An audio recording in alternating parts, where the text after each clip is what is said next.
All right, hey, it's finally here. Our staff and team are very excited. We've been working extremely hard, obviously, not only in fall camp. I think, there's only a fraction of what the fans and people see of what we really do. Put in a lot of hours, a lot of sweat, a lot of tears, a lot of adversity to finally have this moment and this opportunity. We're excited to share that with the fans. We're excited to share it with the state of Missouri and all those who call the University of Missouri their home. In 6 days, we're going to be ready to play. The beauty of football is when they set a date, no matter what's occurred, there is going to be a football game, and we're excited to prove who we really are. Enough to talk about it. It's about showing the progress that we've made and the identity that we've created, and look forward to doing that. Very appreciative to the fans who bought season tickets and to the students that are going to be there to make this an electric atmosphere. I know last season opening night game was unbelievable for our fans and our team, and look forward to recreating that atmosphere. We have announced a new Tiger Walk, which I think is one of the coolest pregame traditions wherever you've been, where your fans greet the Gladiators or greet the team as they fix to enter into the arena. And we've changed it. We're going to be over in Founders Lot. Yep. We'll come in through the old way, the Coach Pinkel era years. Obviously, the Founders Lot will be open to tailgating in the Matsey area, and the band will meet us. We'll walk past the new Stevens Family Indoor, and then we'll enter the southeast end zone complex through the main entrance instead of through the dumpsters. And so I'm very excited about the new change and look forward to our fans being able to greet us and cheer on our team as we go. So with that, we'll transition to South Dakota. Very good football team with a great head coach, and Bob Nilsson. He's been there for 8 seasons, came from Western Illinois. I know last year they made a few changes to continue to improve their program. They've been playing football since 1889, but this is our first matchup with them. Their offensive coordinator, Josh Davis, comes from South Dakota State, where he won a FCS national championship last year, so we've been studying a lot of South Dakota State film, but he was also a national championship coach at Western Iowa. Western Iowa Community College, or Iowa Western Community College, where they played for the national championship there, I believe, in 2021. So Coach is used to scoring points and winning and playing championship football. I know Coach Baker on our defensive staff are very cognizant of what they do. They've got an elite quarterback, I believe, a lefty from Iowa State transfers, got a really strong arm. Talented player, gets the ball out on time, can make all the throws. I think their running back, Travis Thies, is a very physical runner. Reminds me very much of our Cody Schrader. And so we've got to do a great job of limiting their run game. They've got a lot of, if they fall in line with what they've done in the past at South Dakota State, there's going to be a lot of 12 and 13 personnel, tight end shifts, multiple run game, whether it's inside zone, outside zone, gap schemes with multiple pullers, quarterback runs. We got to be prepared for a lot of different things, which is a good challenge for our defense to have to face early. Defensive side of the ball, defensive coordinator is, it's right here, Travis Johansson. He's been there for 4 seasons. They've been a top 20 FCS defense pretty much year in and year out. I think he does a really good job in limiting points per game. Total defense, I've watched every snap from last year. Really impressed with what he did versus the defending national champs, versus Coach Petrino at Missouri State. Guys that I have a lot of respect for, offensive minds, and he did a nice job. They've got 3 preseason All-Americans, 2 at the linebacker position, which is really going to be a challenge for our offensive lines, tight ends, and running backs. We're going to have to do a really good job of making sure that our combination blocks can get to those guys. And then they've got a dynamic playmaker at the corner position, Miles Harden. Was a preseason All-American. I believe he led all of college football with 6 caused turnovers in the first 4 games last season. Suffered an injury and missed the remainder part of the season, but he's fully healthy now, and somebody that defensively we have to have or offensively we have to be aware of, and our quarterbacks have to know that guy is a ball hawk and a player that is to be watched. So with that, I'll open it up for any questions that y'all might have. Well, it's execution week, so we're focused on executing the right looks for the season. Honestly, the quarterback situation, you've already talked about playing multiple quarterbacks. Yeah. Do you know the order in that, how that'll be, or you guys still deciding?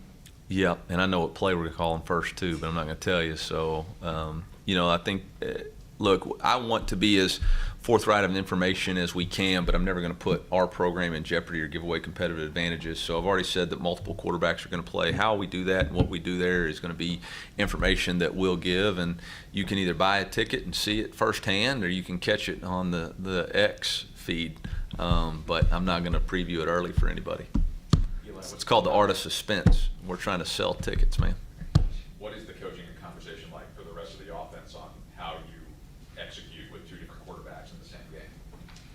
Yeah, I mean, I don't think there's any difference when we play multiple players at multiple positions. I think the biggest thing is to allow our quarterbacks to play with a rhythm, so they're not feeling like after every play they could potentially be pulled, or after every series. So there's a plan in place to do that.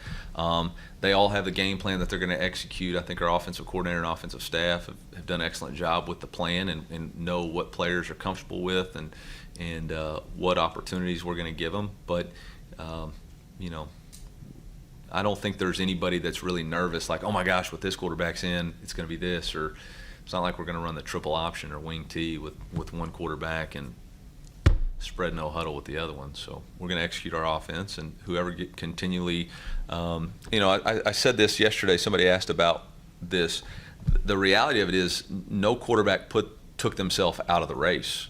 Like, all of our guys played so consistent and were smart, disciplined decision makers, and multiple guys were offensive player of the day because throwing multiple touchdowns and doing the things that we asked them to be a quarterback. So it's not like I could sit there and say, well, I like you more than the other one, so you're going to be our guy. It's like, okay, well, we'll carry on the competition, and whoever defines it in the game when they're live is going to give themselves the best opportunity to continue to be our starting quarterback. So not nervous about it in any sort of way. I think everybody in the media is, and obviously fans may be perceive it as one or the other, but I think for us and our team, this is the right plan of attack for us. Eli, is the goal to get to a spot where you say this person is the primary starter, or could it be something that if you like what playing to? Yeah, I don't know. I don't know. I mean, I'm not going to go in. I went into this whole thing without preconceived ideas. What's best for our team in order to win, and then I watched the Untold Florida Gators deal and saw where they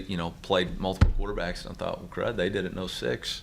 So we'll just see. I'm not backing myself into a corner, and I'm not going to explain myself on what the decisions are. This university, our athletic administration and president paid me to make tough decisions. I'm going to make the decisions I believe in the best interest of us winning football games, and right now this is the best situation for us, and how it plays out moving forward will play out to give us the best chance to win. You're seeing this become a theme though, right? I mean, Michigan handled it this way last Yeah. year. Did as well. Yeah, I had conversations with a couple of coaches over the offseason because I was kind of wondering how that played out. But you're also seeing it happen in real time now with some of these other battles. I think it's a nature of transfer portal. I think it's the nature of also the influx of players coming in and out of your programs. And, there's just a lot of really good quarterbacks now.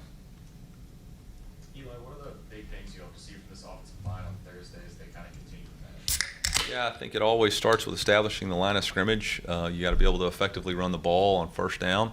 You got to be able to get half of it back if you take a shot on first down, and then you got to protect the quarterback. I think when you go back and look last year, multiple games with multiple sacks that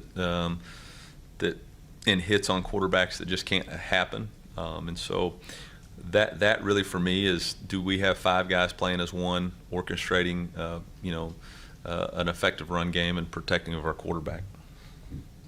Coach, since the last time we talked to you, you had some of those position battles you said you don't really know of, excluding the quarterback. You had, a new starter for any of them, like a punter.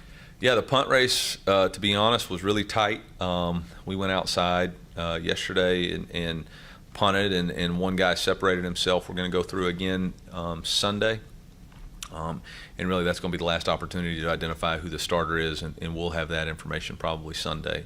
Both of them had really good days yesterday. One had a little bit better day, and so we'll see if that continues. It's kind of been a back and forth, and then there was a couple days where both of them weren't where we wanted them to be. So if one of them continues on Sunday to be a better opportunity, then we'll call that one. Coach, you mentioned some of the scheme things and the motions that you expect to maybe see from South Dakota, especially up front with the tight ends and some of the pulling. Are there looks that you want to see from them that you maybe almost hope you see to give guys experience with going up against some of those looks? Yeah, no, we're focused on winning the football game. I mean, I'm not wanting to see anything. I'm wanting them to line up in 11 personnel and be single gap fits and let us just play downhill. But that's not how it's going to play out. So we need to see who we really are on defense, and we need 11 guys playing fast and physical, and we need to see, can we dominate in the run game? Can we cover? Can we pressure the quarterback? Can we create takeaways? That's what our identity's been, and that's what we need it to be moving forward. So I'm not viewing this as, oh man, I hope they run someplace similar to somebody else on our schedule. Like, we're playing South Dakota, and that's it. So we're only going to judge ourselves after this game based on what our performance was. Eli, there's a few guys obviously that are going to make their Mizzou debut. One of those being Theo Weiss. Kind of what have you seen him or from him, kind of as a veteran in that receiver room? Yeah, very appreciative of Theo's contribution so far. I think his leadership ability has been exactly what we needed, specifically in that wide receiver room. I think his experience, not only with being a great player at his previous place, but a great player in high school and understanding the process of what you got to do to work and handling adversity, I think has been exactly what that room needed. I think it needed a strong voice that could show everybody else in the room this is what it takes to be an elite player, and he practices the right way, he pushes people the right way. I think a combination of him and Mookie Cooper have been exactly what we've needed. We've got some really young wide receivers that are going to play. I anticipate all three of them playing and having a role in our offense. Whether it's in week 1 or week 4, I don't know, but those guys have really impressed me, and being able to have somebody in place like Theo, I think has been really good. How do you think his play style will kind of fit in alongside obviously Mookie and Luther in the slot? Yeah, he's a big physical ex-wide receiver that plays strong into the boundary. I think one of the things that is really good about Coach Moore's offense is his versatility and formation that's going to allow Theo not to be singled up in just a boundary position. He's going to have opportunities to the field. He's going to have opportunities manufactured through stacks and bunches to be in a slot position too. And he's a big physical wide receiver. He's hard to tackle, and so I think Coach Moore and Coach Peeler have got a really good plan for him. How's your game day going to change, not calling plays anymore? Yeah, I was going to see if they'd let me just go sit in the suite and have popcorn and hang out and then take questions at halftime, but that's not exactly how it's going to go. So I don't anticipate it'll be any different than it was the last 4 or 5 games or 3 or 4 games when I let Coach Hamden call it last year. I think it'll be very similar. I'm more involved in special teams than I've ever been, so I'm excited about that aspect of it, but still involved a lot in the day-to-day operations of the offense and defense, and so I'll be on the headsets communicating and making sure that we're ready for any situation that pops up. Eli, it's obviously going to be a big atmosphere to start the season on Thursday night again, but how do you just prepare the newcomers for the atmosphere that they're about to face? Yeah, that was really good thing about our mock game, even though there was, I'm not sure what the exact number was, but that wasn't as nearly as what it will be. I saw some things out of those guys that really was red flags. And so we addressed that pretty early to make sure they understand what the expectation is going to be and how we expect to perform. And so I think hopefully that'll get them going. That's the unknown of college football. Whether it's a transfer player playing in a bigger stage or a true freshman, how are they going to handle it? And hopefully we've prepared them, but we'll find out. What's the status of some of the guys that have been carrying injuries over the last week or so? Yeah, that's a great question.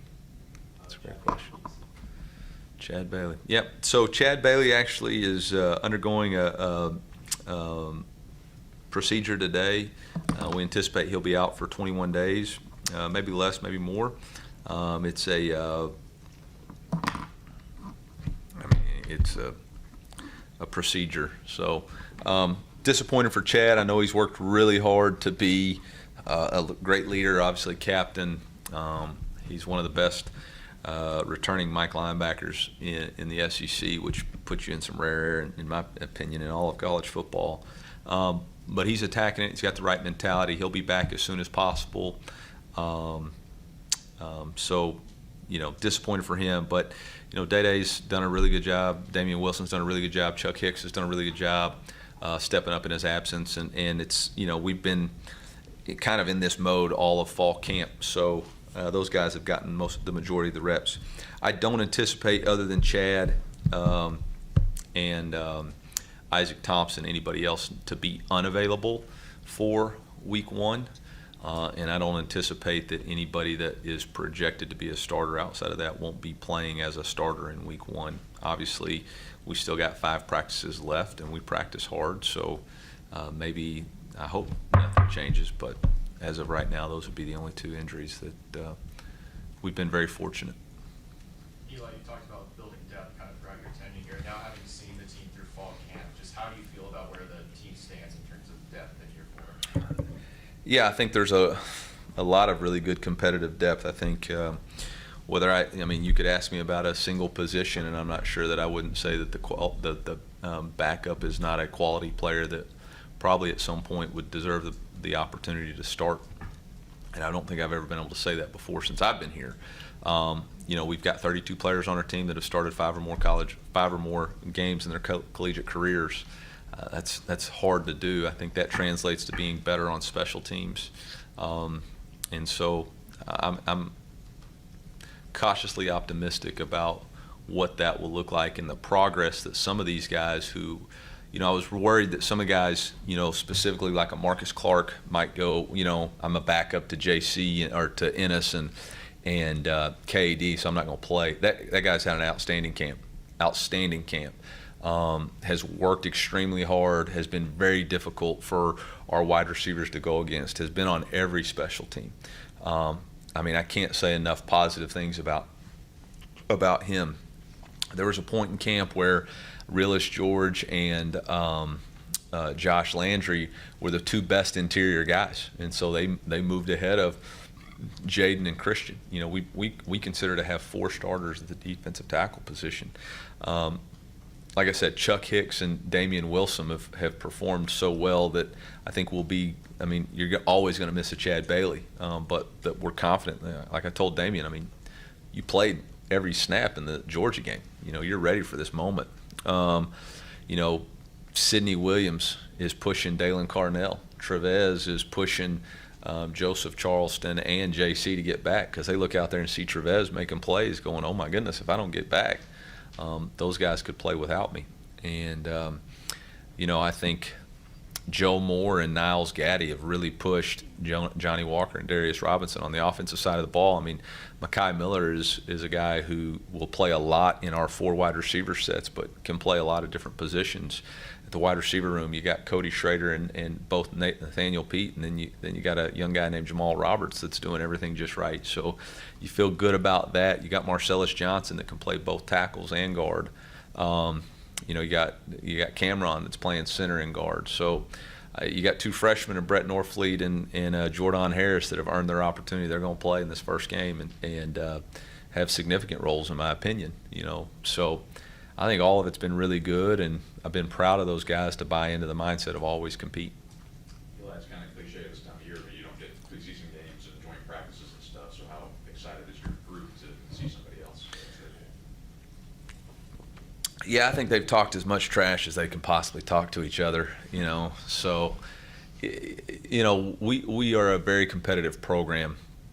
And so when we got back in January, you're talking about competing every day in some sort of fashion against your brother, right? Iron sharpens iron, but at some point you want to play against somebody else. You want to put it together and root for your brothers against another team. And I think that's the point that we're at in camp, and that's the point that our team and program needs to be at. And we've got a quality opponent it's going to be a great challenge. Our challenge is we got to play to our standard, and we got to prove the identity of our team. About this offensive line, you added a new coach, you've added a couple new players. How much of it is its performance going to depend on the guys who are returning, taking strides, and how has that looked so far this fall? Yeah, I think I can say this without reservation that the offensive line has been the most improved unit in our football program. I think what Coach Jones has done has been remarkable. His ability to connect with our players, have those guys playing for each other in a way that I haven't seen maybe since my first year here has been tremendous. Connor Tollison could have easily pouted. He could have easily transferred when we said we were having a competition at the center position. He didn't. He went to work and has worked every day to prove that he's a better practice player than he was last year, and to meet the challenge head on. And that's a remarkable thing this day and age in college football. And so I've been really proud of him. And then you see guys like Armand Membu, who leans in on Xavier Delgado, probably just the most dependable guy we've got from an offensive line standpoint. Javon Foster and Marcellus Johnson. You got EJ, you got Tristan, you got Mekhi Lee, you got Mitch Walters, Drake Heismeyer. We got Big Show as a true freshman that we were excited about. You got Solis. I mean, you got all these guys, Curtis Piegler. You got all these guys that are just working to not let each other down. And it's just a different sense that they've had than I think maybe they've had before. And, that's a tribute to Coach Jones, but it's a tribute to the leadership of that group, too, to say, hey, we hear the noise and we're going to prove it different. Eli, takeaways have been a main point of emphasis for the defense and everything like that. What have you kind of seen from that group, and especially about that goal? Do you have any expectations, hopes for takeaways? Well, I think we all understand in the history of college football, but more specific to us in Mizzou football, that's the number one takeaway in winning and losing games is your ability to secure the football, to keep from giving it to the other team, and the ability to take it away, and what causes turnovers. What are the down and distances that are most likely to create turnovers, and how can we focus on that? And then, last year we were about 12% on creating takeaways in our attempts, meaning we were trying to hammer down or punch through the ball or create tip balls at the line of scrimmage. We on 12% of those things, we created turnovers. So how do we increase the number? How do we increase the attempts? How do we coach it better to, recognize, if the ball's to me, I'm hammering down. If the ball's away, I'm punching through. How do we create situations that if you're a blitzer on the quarterback, you're always working a tomahawk to try to get the ball out? How do we create if you're rushing the quarterback and he's in motion, let's go mirror hands and just try to move the launch angle of the ball by a degree. So I think our defensive staff really embraced it and has presented it over and over to our team, and now it's about creating results.